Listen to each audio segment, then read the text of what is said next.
Good morning and welcome to everybody in our webinar on innovation.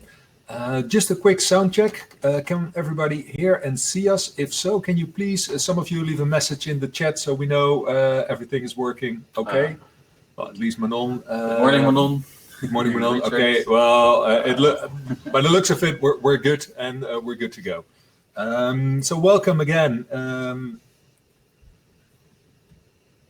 Welcome again in this webinar on ideation, which is the second webinar in a series of 4. Focus of today is about ideation. How do you do that?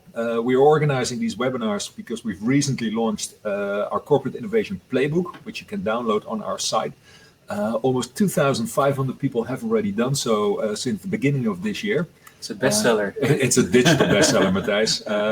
And the overall feedback is that people really like the comprehensive overview of the best practice innovation tools, which we have structured in 3 innovation challenges. The first one will be addressed today. So we thought it would be a good idea to organize a series of webinars around the playbook. Yep. And when we talk about innovation, it's probably good to give you a little bit of what we call a definition of innovation. Since so many people talk about innovation. We talk about innovation in the sense that you take customer-sided innovation, business-sided innovation, and technology-sided innovation together into one play in order to build sustainable value for your organization. And value obviously we describe as being extra profit or extra margin or stakeholder value, if you will. And especially in this day and age, you also have to take society into account. So for us, innovation is building value from customer, business, technology in the context of society. And more specific, when we talk about innovation for organizations, we like to talk about new markets and new businesses, right? So innovation, driving value from innovation really means that you enter a new market. Or a new business, or or a combination of the two, because to be honest, if it's not new to the market or new to the business, we just call it improvement or continuous improvement, which obviously is also very important for the business, but requires a little bit of a different approach. So that about context, in our what we see actually companies go through when they drive value from innovation, they go through what we call 3 innovation challenges. And these are 3 challenges. We discussed them briefly in our previous webinar when we introduced the playbook. But they're so the first one's the ideation challenge, the validation challenge, and the last one is the scale-up challenge. And each of these challenges requires a little bit of a different approach within your company to drive value, and that's what these webinars is all about. So during these, the first webinar, we talked about sort of this core framework of challenges and methodologies, and just to reiterate, each of the challenges requires a little bit different approach. First one, design thinking. Second, lean startup, agile scrum, and go to market. And in this series of webinars, we'll go into each of them in more detail. And obviously, Marc just introduced our webinar revolves around the playbook we published, and obviously it's quite popular with 2,500 downloads. So actually the playbook describes our thinking, our methodology and framework around innovation in lots more detail. So if you haven't done so, download it. I'm sure that our technical guy will put a link on the screen later on so that you can download the playbook. So yeah. Yeah, and just to introduce ourselves, my name is Marc. I'm a partner, co-founder of RevelX. Next to me is Matthijs Rosman, also partner, author, co-author of the DARE book, which is here on the table. And as always, we have our commercial chief, Rob, behind the controls, which is a quite important role we found out. And he's going to make sure that everything runs smoothly today. Rob will also be addressing some of the questions in the chat if there are technical issues. Just briefly about RevelX, we are a boutique consultancy focused on realizing growth through innovation. That's basically what we do for our clients. And we work for very large corporates as well as smaller scale-ups aiming to become a corporate, which is always quite a challenge. And we have quite an experience in a range of industries, but quite often working in a B2B environment. So about today, what we're going to do in this webinar, we're going to take a closer look at the 3 main steps in ideation. First of all, of course, it's about finding new opportunities for growth and innovation. Then it's selecting the most promising ones. And then lastly, it's also about creating a balanced portfolio of opportunities, because quite often we see a huge number of projects going on within a company without any sort of structured portfolio management, which is, by the way, also one of the insights from our innovation readiness benchmark. On our site, you can also have a look at that, which is basically a tool with which you can assess your innovation power on 35 best practices. And interestingly enough, one of the areas is portfolio management. And what we found is that that is the area where companies, all the participants, so we have 250 companies in the sample, actually rate the lowest. So we do a lot with innovation, but we're not so good in general on portfolio management. So that's the third part for today. Well, we like to keep I think the people who have joined our previous webinars know we like to have a bit of interaction during the webinar. So if any questions, please leave them in the chat. We will take them up either during the webinar as we go, or we will address them later on in the Q&A. So please come forward with any questions that you have. And at certain points, we will also do a quick poll. First one actually is quite simple. It's always good to know why you're here in terms of what makes you interested in joining this webinar. So if you can just give a quick answer in the chat box, that will be good. That will be good. Yeah. It's good to see Armella from Finland. Nice to follow you again. Well, nice to see you. Thank you. And a great playbook. So that's already some good stuff. Okay, Chantal's here. Concept developer, strategist, looking for new innovation ideas. Tom is starting a new company. Well, wow. Good for you, Tom. That's good. Yeah. No, not many answers, so I think we need to maybe get used to the chat spoke a little bit. Let's just get on with that then. First of all, so what is ideation? We get a bit more get inspired. Hi from Amsterdam. You never finish learning. Getting insights on best practices. Well, that's good. Also starting a new company. Yeah, that's good. Inspiration to help other companies in their innovation. Richard, which makes me assume you're a consultant as well, but we're happy to have you join us. It's always good to share our knowledge. Sort of.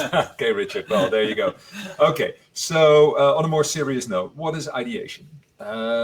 Well, quite often people think it's really about having brainwaves, and we all know the example of Willy Wonka, which I think translates into gyro gear loose in English. But Willy Wonka. I actually had to Google that. Yeah.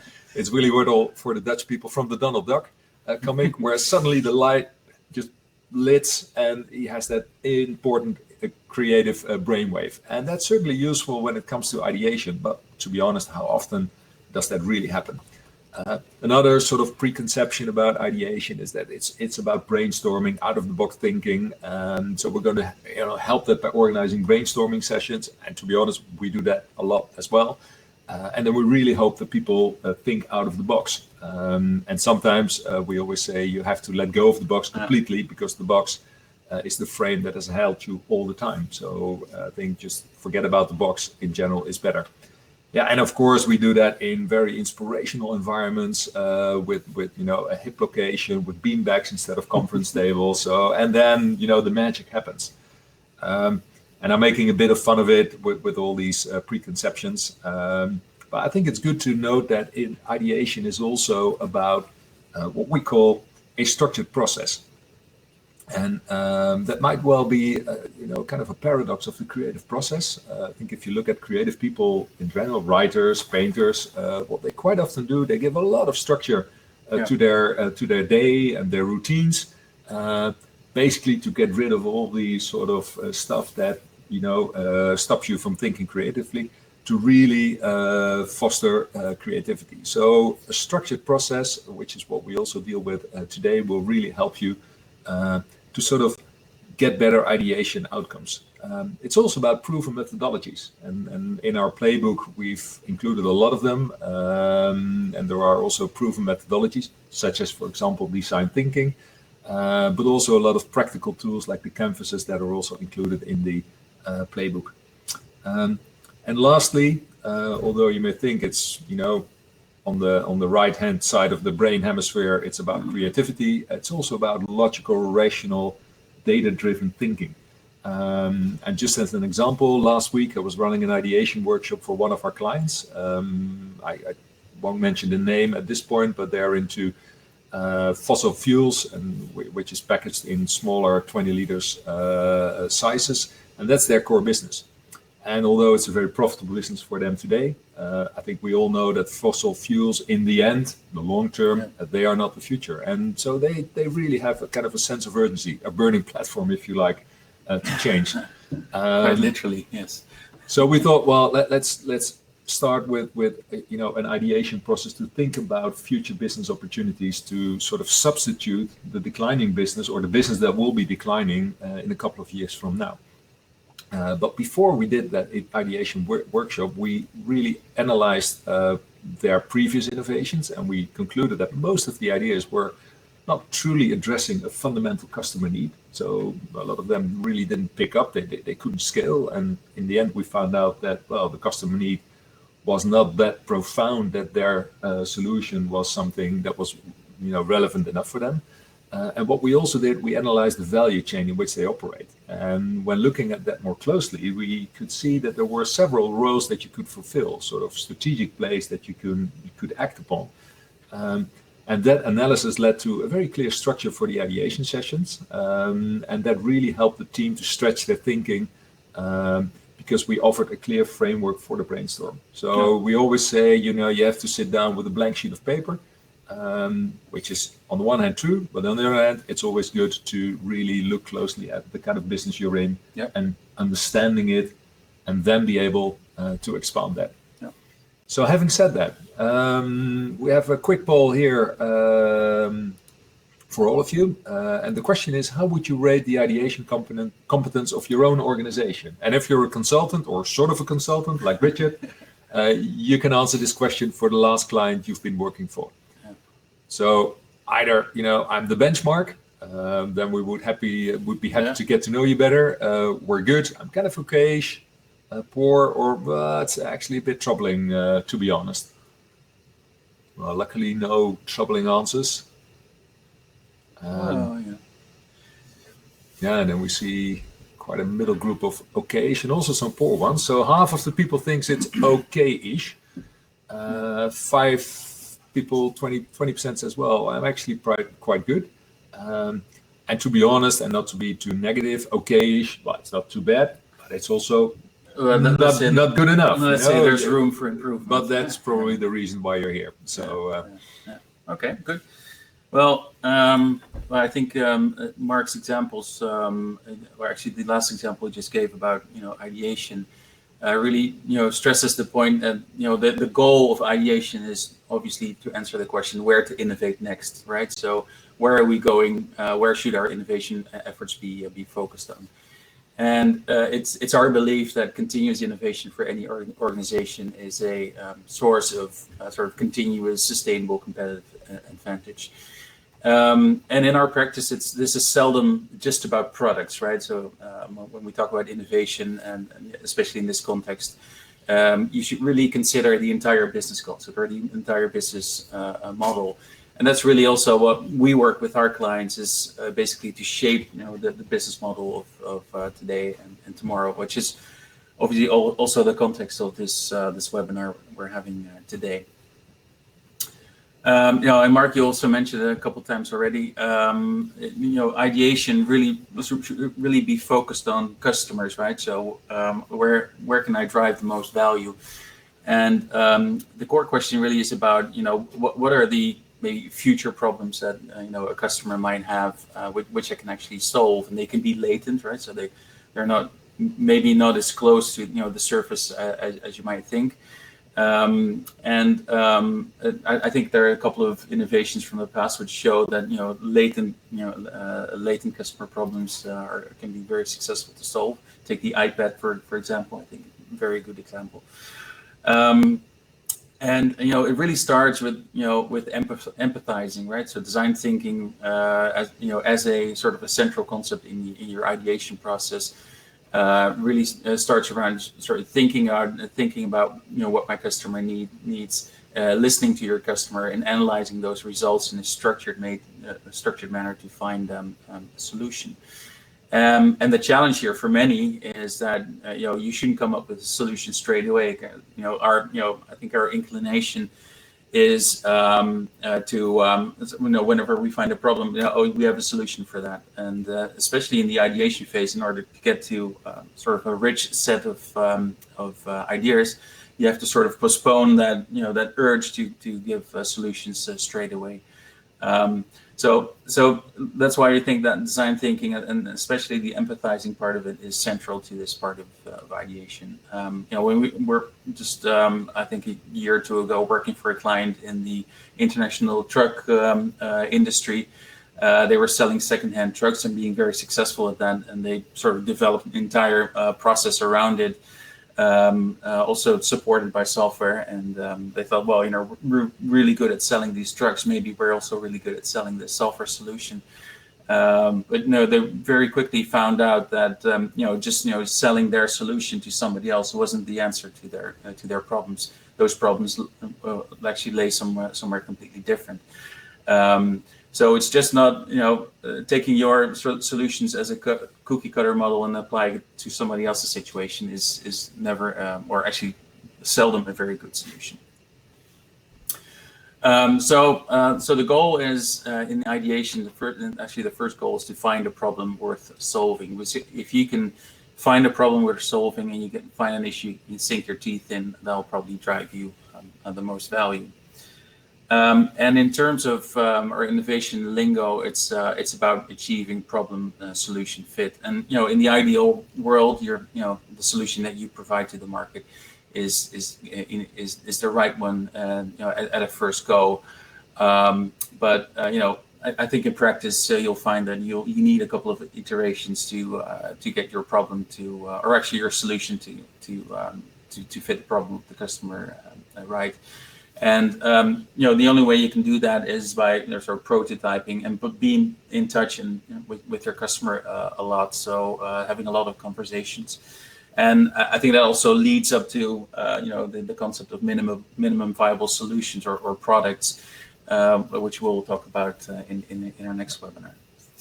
But as an outcome of innovation, obviously, we like to find sort of disruptive innovations, right? So we see that as the sort of the holy grail of ideation. So coming up with something truly disruptive to your business. And to be honest, in a corporate setting, that's not always easy to do, right? So you just talked about just getting outside of the box or leaving the box altogether. Well, in a corporate setting, you see that a lot of people are sort of bound to their current setup. Maybe they are asset heavy, like for example, oil companies. We have gas stations and oil infrastructure, and just to think out of the box or think disruptive is actually quite difficult. But it's exactly what these companies should do because if you don't do it, somebody else will do it for you, right? So, and I think that also has to do with just having a sense of urgency, and that there really needs to be a case for change. One of the other examples, which I will discuss later on, we see that the case for change is not always that obvious for people. And although senior management thinks, well, we're in a highly disruptive situation, or we are in a situation where we're likely to be disrupted, if the rest of an organization is not convinced of that, you're not likely to take a step forward. Exactly. But, which I think is also coming in your next example. Exactly. Right. So destroying your own business model is a true source, or actually doing that in concept is a very good way of finding disruptive innovations. And I think one of the most disruptive companies are actually companies that are willing to look at themselves in a disruptive manner is Netflix. And we all know Netflix as being sort of the popular provider of streaming media and titles such as House of Cards and The Crown and Narcos. But I think very few people actually realize that Netflix started out as a DVD rental and sales company when a VHS video was very much still in vogue. And I think Netflix is also responsible for Blockbuster's demise and bankruptcy in the US. But the early success of Netflix was then sort of actually upset by themselves when they started streaming media when broadband internet came into existence and was widely sort of rolled out across the world. So they basically disrupted their own DVD sales and rental business, and then went on to disrupt that again by started producing their own media productions as well. So I think Netflix, in a sense, it's in their culture, they're very disruptive in the way they look for sort of sustained value for themselves and for their customers, but they're also very eager, if you will, to build a new business model around it. So disrupting yourself, reinventing yourself, is a key concept around ideation. Obviously, that goes with getting a lot of ideas in. And not just one idea probably, but ultimately, if you stack up all of your ideation efforts, you should be somewhere in this area. Yeah, and I think the same goes when you're smaller. We have a couple of people here starting a company. Yeah. I've had the pleasure in the past to work with Michiel Muller, who is now the driving force behind Picnic. And actually, what they did, because they first started off Tango, and then they had Routmobile, the road service company. Yeah. We were then working on a different kind of potential disruptive innovation around the cab industry. So, but that didn't work out. He's now working on Picnic. But basically, what he does all the time is looking at sort of the companies that are bound to be disrupted because they're stuck in their assets, because they have kind of a commoditized offering, and he really is looking at an angle where he can attack them by doing it differently. Yeah. So I think on the one hand you have the big corporates who have to challenge themselves to really get that going, and I think Albert Heijn and Jumbo, of course, they are also working on their online offering, and they're now also moving to different kind of vehicles, for example, like Picnic does. And when you're starting a business, I think it's really important to look at what are the corporates doing and where's their Achilles heel actually, where I can attack them. Exactly. Yeah, when talking about disruption, especially from a startup perspective, it's always good to look at what's sort of the low entry barrier in an industry. But just talking about that, I think we have another poll lined up to engage with you, our audience, this poll really is revolves around the disruption risk for your industry. So we would really like to know from you guys how you rate the disruption risk for your company or your industry, and basically assess the need for some good ideation. So trying to find those ideas which either harness yourself from disruption or be the disruptor yourself. Ranging from very low to it's almost certain that we will be disrupted. I would be interested in, so if you just rate it very low, I'd be very interested in knowing what industry you're in. Because I think what we're seeing is that there are just very few industries that are prone to disruption. So that are not prone to disruption. Yeah, exactly. Yeah.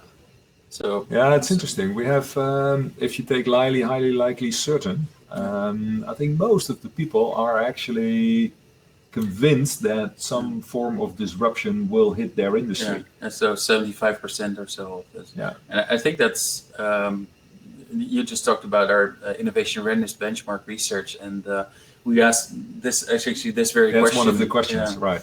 And I think this is quite. It's quite consistent. It's quite consistent with what we see in the benchmark. And just as another sort of interesting fact, what we also found in the benchmark that we have about 60% of the companies who are concerned of being disrupted, but almost half of them doesn't really have a solid innovation strategy. Yeah. And that's kind of scary, isn't it? Because on the one hand, you're almost convinced you're going to be disrupted, and at the same time, you don't have a good innovation. You don't have an strategy. answer, right? Yeah. And we also have around only 30% of the companies who really thinks they're good at innovation. Yeah. So those are a couple of data points which I think underline the need for looking differently at your business and making sure you develop that innovation competence. Good. For that purpose, and there are many ways that you can go about it, but what we've done in the past, we've developed a kind of a game format, which we call the Disruptor. And basically what it is, it's, as I said, it's a game by design, and the game has the objective to define your own kind of nightmare competitor through a structured process. And that's the company that can suddenly make your own business irrelevant if they are entering the market. And we do that, often with smaller groups, but also up to, we've done it 2 years ago with a group of around 120 people, which is kind of nice because you can then get that kind of competitive atmosphere as well. But it also really helps to build kind of a sense of urgency within the company, especially in larger companies. You quite often see that people are sort of complacent. Well, they're happy as they go. The business has always been there, will always be there. That's kind of what they're convinced of. And by thinking about, but who could actually, take our market share overnight if they were to be there tomorrow, that's kind of a good exercise to really look in the mirror and then take those lessons, what you learn from that, because that's what we then do. So, okay, if this would be your nightmare competitor, what are the aspects that we can sort of translate to our own business and implement ourselves? Yeah. And as an example, we did that for BDR Tamia Group, which is one of our long-standing clients. We're working for them for more than 10 years, I think. They're in the heating, ventilation, and air conditioning market. And suddenly a company like Google kicks in by acquiring Nest. And then the play is not about hardware anymore. It's really about the controls, smart controls, owning the customer relation, and that's something where they are very good at. Managing data, well, that's even something where they're even better at. Yep. And if you're then a classic traditional hardware producer, well, the good thing, this Disruptive game, which we did with around 120 people, eventually resulted in a number of ideas, and one of them was implemented in the past 2 years, and we talk about that in our last webinar, I think, on scaling up, which is the Climate at Home initiative, which started off small, but after a number of validation rounds. So we did the ideation in this Disruptive game. We then had a series of validation rounds, and they are now building into a multi-million euro business, which is actually a great success. But it also shows that it requires persistence, because that's not done in half a year. It actually took 2 to 3 years to get from the idea to successfully scaling up business. And I also think it's a great example of, in this industry, it's very easy to think about the next boiler or the next piece of hardware, and that's not where you're going to gain your competitive advantage. So what do we need for that? Well, obviously you need, as Matthijs already said, profound understanding of the customer needs. We need to have insight in potential disruptive forces. For one of our other clients, we're having a workshop next week, actually, and we did a big trend analysis. And what we found out there in the office products, well, if you look at what's happening in the corporate office world, we see digitalization, so we're not using paper anymore. We see hybrid working, so people start working from home. Yep. We don't need office supplies in big bulks, but we need them in small quantities delivered to the employees working at home. And we also see e-commerce kicking in. So they are up to a couple of disruptive forces, and they really need to kind of rethink now their business model, because it's being challenged in various areas. In many ways. In the value proposition, in the customer relationships, actually in the customers they need to target, being the large corporates versus the employees working from home. So that's quite fundamental. Well, here I won't go into a lot of detail there, but I think it's good to know that each step within the disruptor uses a couple of sort of best practice tools.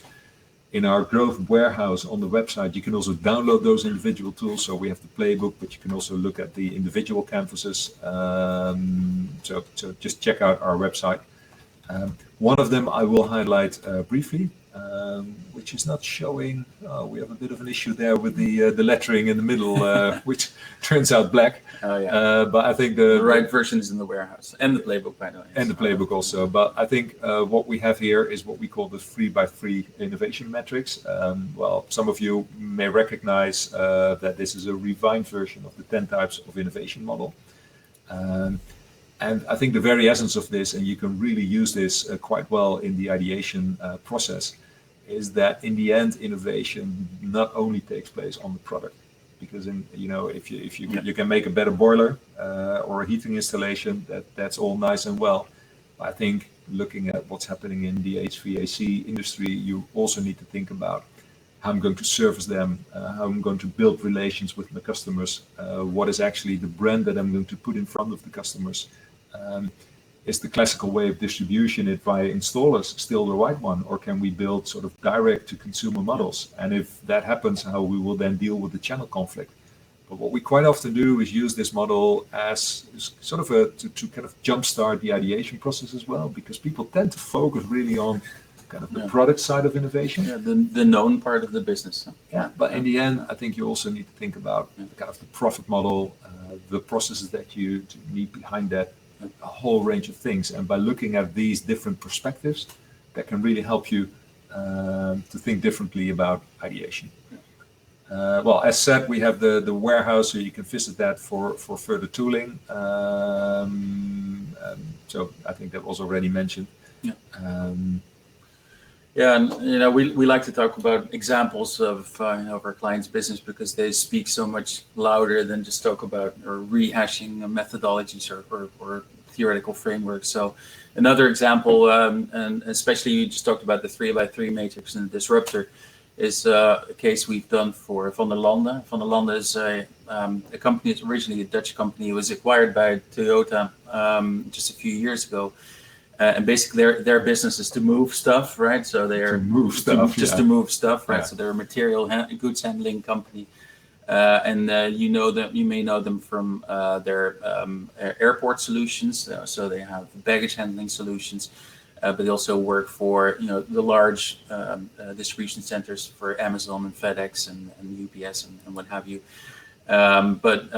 We focused on their baggage handling solutions, and chances are that whenever you travel or for either business or holidays, you pick up your bag from a Van der Lande product, being the baggage belt, which is in the airport. And I think it's more than 8 million pieces of luggage or so that are sort of moved on their baggage belts. And they're basically world leader in. They're world leader, yeah. So such a great Dutch company again. Yeah. So I was going to say it's just about half of of all of the luggage in the world. If you look at Van der Lande and their business, they bring together sort of a very complex environment of stakeholders. Obviously, you see the airports on one side. There are 44,000 airports in the world, of which only I think 4,000 have paved runways. But anyway, they need baggage handling solutions. You have actually 2/3 of them are making a loss. Maybe probably in COVID period, all of them are making a loss. Likely, yeah. Yeah, and then worldwide, there are about 1,400 airlines are also having a hard time, and even more so in the past years, also obviously. And then there's these service providers who actually have their business as ground handlers and travelers, obviously, who are surrounding more and more demanding in what kind of services they get delivered. And and the thing is, let's say in a normal situation, if, for example, if a flight is delayed more than 3 hours, by EU law, the consumer is entitled to, I think, about 600 euros in compensation. And if you sort of compare that to the average price of an airline ticket of about 200 euros, that's about 3 times that. So a complex environment of stakeholders in which, a lot of these stakeholders, they're struggling to make money, so they're not looking to add any more cost to that system. So that was sort of the context in which we worked with Van der Lande. And okay, so how do you grow your business in in airline solutions or airport solutions, in baggage handling? And so we worked with them to sort of create their ultimate disruptor, in which the ultimate disruptor was actually the company who didn't have all of these assets and didn't require all these sort of high capex requirements. And then we came up with a product, or actually a proposition, which was sort of a pay-per-use solution. So we found out that if you zoom in on the needs of those airports, airlines, and travelers, all they want is having a sort of a flexible system, which doesn't require a lot of money to put into place. It needs to be a system that provides speed, right? So travelers want to get their bags in and out very quickly. It has to be sustainable in some way, because obviously that's the way the airline business is being taxed at the moment. But also has to be cost effective. So we came up with the fleet solution, and the fleet solution really is a flexible solution, which is based on autonomous guided or automated guided vehicles, and it's basically just these little cars that are just driving around the airport with your bags on them. And it's not necessarily such a new concept, but because we put it in the context of the entire stakeholder field and looking at how somebody could disrupt that industry, it suddenly became a business proposition which worked very well for many airports. I think it's now been implemented in 3 airports in Europe, and they're still working on getting more in. But anyway, just a good case of how do you take an industry which seems to be stuck and trying to get it unstuck by sort of disruptive thinking. So obviously, when we work with companies in ideation, you have to always balance your perspectives, right? So I think the Netflix example really was about, let's say, a long-term innovation play. But if you look at the 3 horizons models, which I think was made popular by McKinsey, you have to obviously ideate around how do I sustain, keep the lights on, how do I do sustaining innovations. But also you have to ideate around disruptive innovations, as we just talked about, to uncover sort of emerging businesses. And the third one, like Horizon 3, is how do I transform my business into something else. Which is, by the way, one of the questions was earlier in the chat from Crystal, how important is society and the problems we face now in your ideation process? I think especially if you look at the Horizon 3, well, obviously we have the issues we face today, in the COVID. Well, I think that's a quite obvious one, which, by the way, was also a big driver for innovation in the pharmaceutical industry. Yep. If only in the way they went about their the product development process. I think that fundamentally shortened this time to market. Yeah. But especially if you look at, well, take the example of the company I was working with last week. When you're into fossil fuels, that society is not going to accept fossil fuels in the future, and then you need to think about a true transformation from being fossil-based to something else. So yes, Crystal, I think that's really something that you need to take into account thinking about ideation. Yeah. Maybe not in the stuff that you can change tomorrow, but especially the longer term perspective. There, the societal issues really kick in, I would say. Yeah. So it's about, so Chantal says, I believe these horizons are not stages, one after the other, but choices. That's correct, right? So you have to sort of balance your innovation, ideation efforts on each of those 3, and not only be focused on the short term, and not only be focused and also run several of them in parallel. Exactly. And so that's what we mean by having a balanced portfolio in the end. You need to have innovations focused on the first horizon, and then you're not moving on to the second stage once you've done that, working on the second one. No, you actually have to do all 3 at the same time, but in a balanced manner. You cannot only do big bet innovations in Horizon 3. If you have nothing sort of on the short-term objectives. So also in the playbook we describe, what you can do within each of those 3 horizons, right? So how do you innovate? How do you ideate in each of those 3 buckets of let's say attention, and what kind of capabilities are required for innovation. So you can read about that in the playbook. But we're interested in, again, in your situation.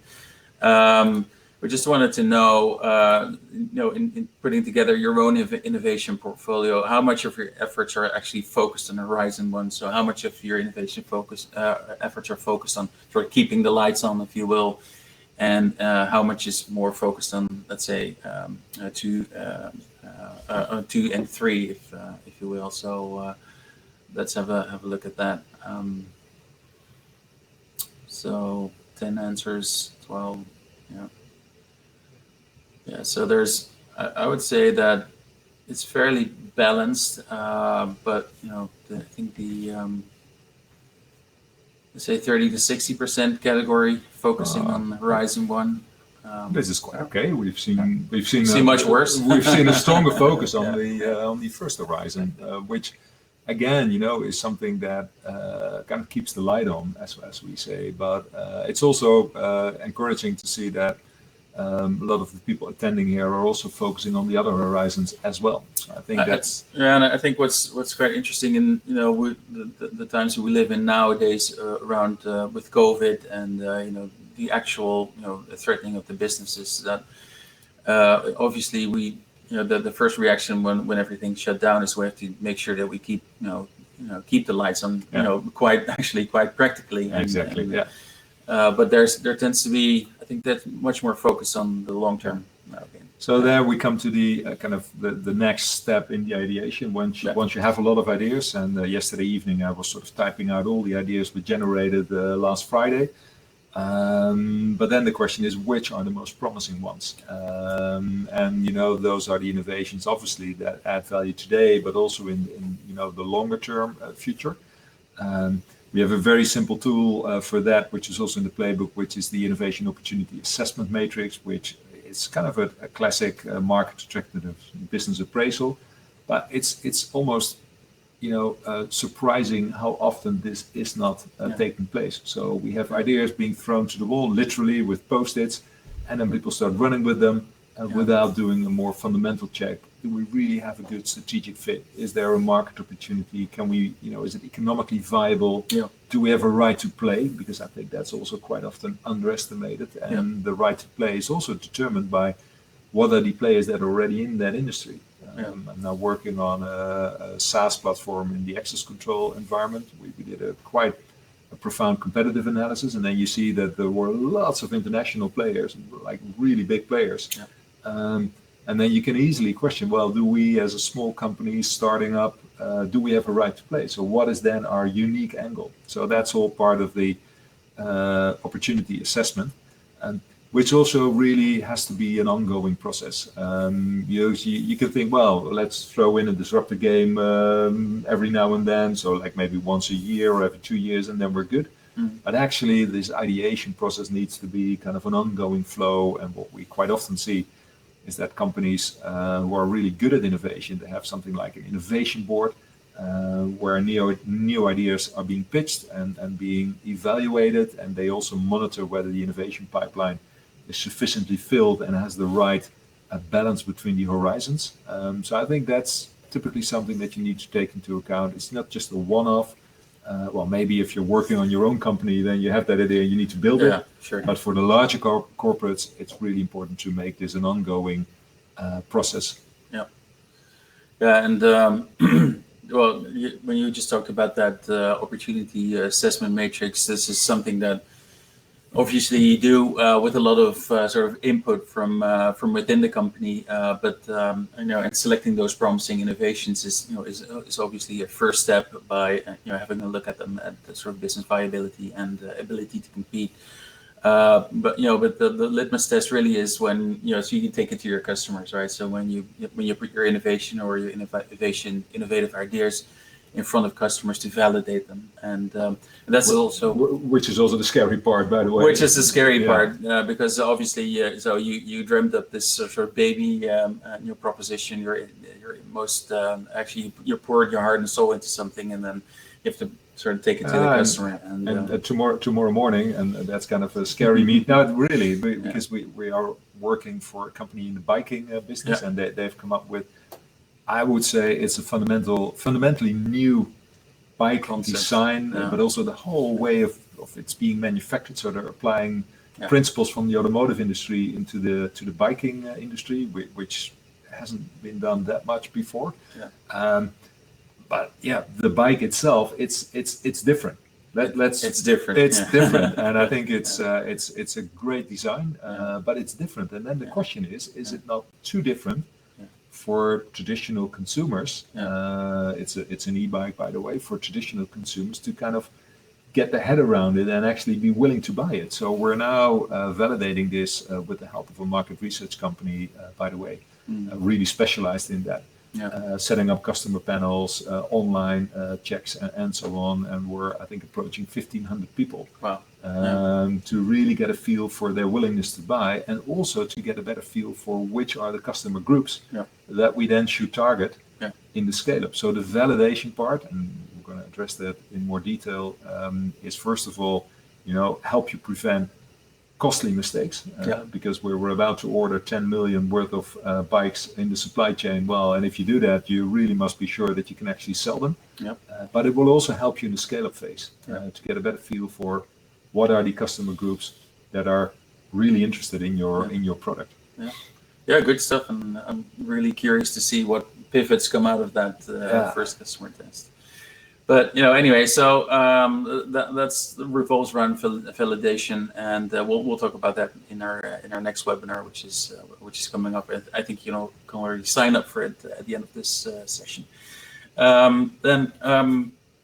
And like we said, we have some we alluded to some helpful resources during this webinar, which you can take advantage of. Obviously, we have our book Dare, which I wrote together with Eric, but also get a lot of support from our colleagues here at RevelX, which basically describes more of the mindset part around corporate innovation. You can take the innovation readiness benchmark, which I think we addressed a couple of times, which is very insightful in sort of gauging your innovation readiness as a company, as a person, as a team. Obviously, you can download our Innovation Playbook. We have the Growth Warehouse, but also, as we like to make this a bit more interactive, we also sort of want to open the floor to you guys to sort of book a 30-minute sort of free consultation with us or together or either of us. So you can simply do that by just sending an email to info@RevelX or either Marc and myself. And we'll pick up on that. So it's always fun to hear from you and see how we can add value in the short term. And the other thing you can do is join our next webinar. Exactly. And the next one will be about validation, and then we have the last one on scaling up. I think Rob is now showing the pop-up where you can actually start registering. So we would really welcome you next time again. And having said that, I think we are at the end of our formal presentation part. We're happy to take any questions that you have. Please drop them in the chat, and we will discuss them. And of course, we hope you enjoyed the presentation part. But let's see if there are any questions that we can take in the last, let's say, 10 minutes of this this webinar. So Crystal, you asked a question here. So how important is society and the problems we face now in your ideation process? Well, obviously, it determines the context of the client, of the customer.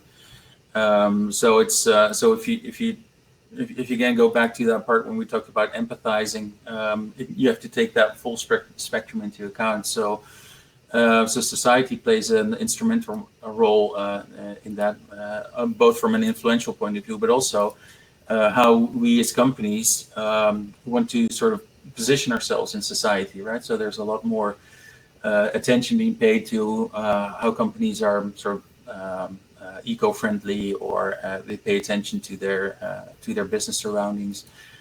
So it's I would say it's a very important part. It's part of the context, and it's something in which you innovate as a company. We had another question coming from Tom. I think you're the one starting your own business, Tom, if I'm right. But the question was, how would you apply this innovation process and thinking in the public domain? That's an interesting one. We are actually just starting to work with a very interesting client, I must say, which is the Dutch military police, the Marechaussee for the Dutch people. They are now filling out the benchmark with, I think, around, what was it, Rob? 25 people. So that's kind of a sort of a measurement at the start to see where they are in terms of their innovation power in 7 key areas. And interestingly enough, Tom, a lot of the best practices that are included in the benchmark really apply for them, except for one, and that's the customer focus. But then these organizations, they have their own stakeholders. So in the end, if you almost substitute customers for stakeholders, because in the end, the public company, they have to add value to whichever stakeholder they are servicing, which is often, by the way, the public. And what we see is that by just applying the same methodology around design thinking and thinking about what are the stakeholders that we need to sort of work for, add value for, then a lot of the stuff is still applicable. One other aspect, of course, is the what we call the return on innovation, where typically within let's say a commercial environment, you would also like to see that in terms of profit growth, turnover growth, new customers, and that kind of stuff. Is that you probably need to work on different metrics to measure your innovation success. But by and large, a lot of the stuff that's actually working in the commercial environment is also working quite well in the public environment. And maybe another example is, apart from the military police, is we've done quite a bit of work for the Belastingdienst, or the tax office, which is obviously a company, or let's say an organization, which on the one hand is sort of pressured to be more operationally effective. And on the other hand, we, as, let's say, customers of the tax office, we demand an easier service, less hassle, more digital, more online. So you can sort of take these two cues, these two forces, and use them in an and you're forgetting one, which is the Sports Innovator program. You actually support it yourself. And Sports Innovator is actually a program which is initiated by a Ministry of Health and our Dutch Olympic Committee, which I think we've been supporting for 4.5, close to 5 years already. Just to drive innovation in sports, not only for let's say Olympic and top sports, but also for getting people moving, so getting people healthier, getting them into a more of a healthier a groove, if you will, developing new habits, playing sports. And that's also a very, obviously, it's a very public domain type of. With a clear metric, by the way, the number of gold medals we took home from this Olympics. I think we did well this year. That's one of the metrics, indeed. But the other one, obviously, is how many people do we get active into sports. So that's the other one. Okay. If there are no further questions, we, by the way, get a couple of, I would say, good. Compliments on the webinar. Thank you for that. We enjoyed doing this. There may be some other practical questions that I think maybe that last one, Thomas, about the sort of the serious courses in design thinking. Obviously we can help you with that. That's but Rob will get in touch with you, obviously, as our commercial mastermind. But in our playbook, we also reference to some of those sources. So if you just reference the playbook, then you can find some more stuff. Okay. Having said that, I think we're well within time. If people need to move on to the next online meeting, you have a couple of minutes for your biological break, I always say. So get a coffee or do something else. And we hope to see you again, as Rob says in the chat, on the 14th of October for our next webinar. Actually, I won't be there. It's René. It's René. Oh, it's René. Yeah. So okay. Mentally, I have to prepare for that, but we'll get there. I'm going to miss you. Okay. Okay. Thank you, guys. Thank you, guys, and hope to see you again.